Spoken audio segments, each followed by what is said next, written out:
आणि तिघे जे शिवपांधन आहे हे शिवपांधन चोरीला गेली आहे. तुम्ही थोडस दाखवा. इथे मी आज 20 वर्षाच्या अगोदर गाई ढोरं चारले आहे लहानपणी. म्हणजे लहानपण पण नव्हतं माझ्या जवळपास 12 ते 14 वर्ष 15 वर्षाचा पोरगा होतो मी. घरची नाजूक परिस्थिती असल्याने मी इथं गाई चारो. तर हे गाई चारताना मी इतकी मोठा लांब रस्ता होता आणि त्यानंतर इतकी मोठी पड होती का ते गायबच होता. इथं रस्ता होता, इथं रस्ता गायब म्हणजे रस्ता चोरीला गेला. हे जे पांधन होते ही पांधन चोरीला गेली. हे पांधन कोण नेली चोरून त्याच्या गव्हर्नमेंट शासन जे आहे तिथले अधिकारी ते पण सांगत नाही आहे. त्यानंतर आम्ही काही थोडे शेतकरी आहे या शिवारातले यांच्या थोडक्यात विचारू का हे पांधन कुठे चोरी गेली. नमस्कार दादा, सांगा तुम्ही हे पांधन काय काय प्रॉब्लेम आहे. साहेब ह्या कसं आहे म्हणणे इथून म्हणजे एकदा तहसीलदार बी आले होते, पटवाडी बी आले होते, RR बी आले होते. हे लोक फक्त पाहून गेले आहे.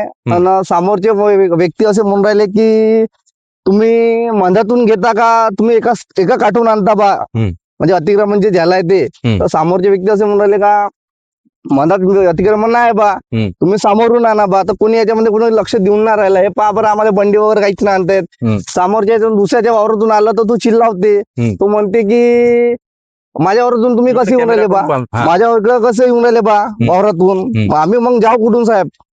हा पूर्ण एकदा आम्हाला पूर्ण हे होऊन राहिलं. आज हे मी ज्या टायमात काही ढोरं चारो ह्या टायमात खूप सारे इथं खूप मोठा रस्ता होता. आज तुमची एक पावली पण रस्ता राहिला नाही राहिला. तर इथं तुम्हाला बंडी किंवा ट्रॅक्टर वगैरे आणण्याचे माल आणण्यासाठी काही अडचण होते. अडचण आम्हाला हे म्हणजे उन्हाळ्यातच आणून ठेवा लागते खात वगैरे. मग त्यानंतर सगळ्या गोष्टी होऊन जाते. मग खात एकच कोणी खात चोरते, कोणी काय करते, या सगळ्या गोष्टी कोणी लक्ष देऊन नाही राहिले आहे.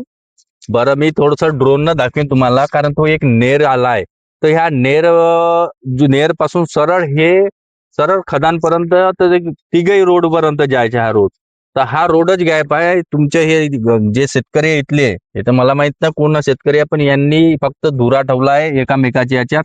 त्यानंतर पुऱ्या रस्त्याचे अतिक्रमण पूर्ण रस्ता चोरून खाल्ला आहे यांनी. त्या रस्ता काढणार कोण, याला जमीनदार कोण आहे? सरकार. त्यानंतर गावातले काय प्रोसिजर आहे, गावाचे ग्रामपंचायतच्या विषयी गावातले ग्रामपंचायत कोणीच लक्ष देऊन नाही राहिलं याच्यामध्ये. अच्छा, हे ग्रामपंचायतनं लक्ष द्याव की इथल्या जो टेंडर कुठल्या टेंडरच्या तो कुठे त्यांनी जिम्मेदार ठेवा. आम्ही RR कडे कंप्लेंट केली, तहसीलदार कडे पण केली आहे कंप्लेंट. आणखी RR येऊन गेले, पटवाडी पण येऊन गेले आमच्याकडे, पानन पाहून गेले. इथून माडेगावकडे जाणारा शिवपानन रस्ता आहे हा तिघही, आणि कोदेगावच्या बीच मध्ये इकडे तिघही आणि इकडे कोदेगाव. हे बीचातलाच रस्ता अर्ध्यापासून गायब झाला आहे.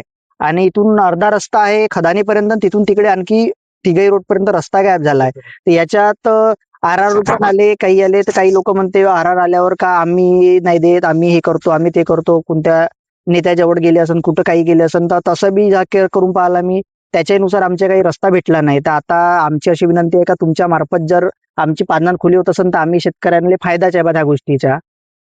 बरं, सर्व ढोरं चारून राहिल्या. जो रस्ता होता तो रस्ता सुद्धा ठेवलेला नाही, तुम्ही पण पाहू शकता. कटकट हा जो एकेकाळी रस्ता होता ज्यावेळेस मी गाई ढोरं चारायचे लहानपणी, तर हा रस्ता सुद्धा राहिला नाही आहे. इथं गाई ढोरं आहे. त्यानंतर रस्त्याच्या नामोनिशाण सुद्धा खतम करून टाकलेला आहे. आणि इथल्या जे शेतकरी आहे यांना खूप मोठा त्रास होतो आहे जाण्या येण्यासाठी. यांची आजीविका जर म्हटलं तर मुख्य शेती आहे, पण शेतीपर्यंतच पोहोचू शकत नाही लोक, तर आजीविका काय कमवणार, हा खूप मोठा प्रश्न उभारला आहे. तर थोडक्यात शासनाने याच्यात दखल घ्याव आणि हा रस्ता क्लिअर करून शेतकऱ्याचं जे दळणवळण आहे यांच्या थोडासा क्लिअर करून द्यावं. हे अतिक्रमण जे आहे ह्या एरियातलं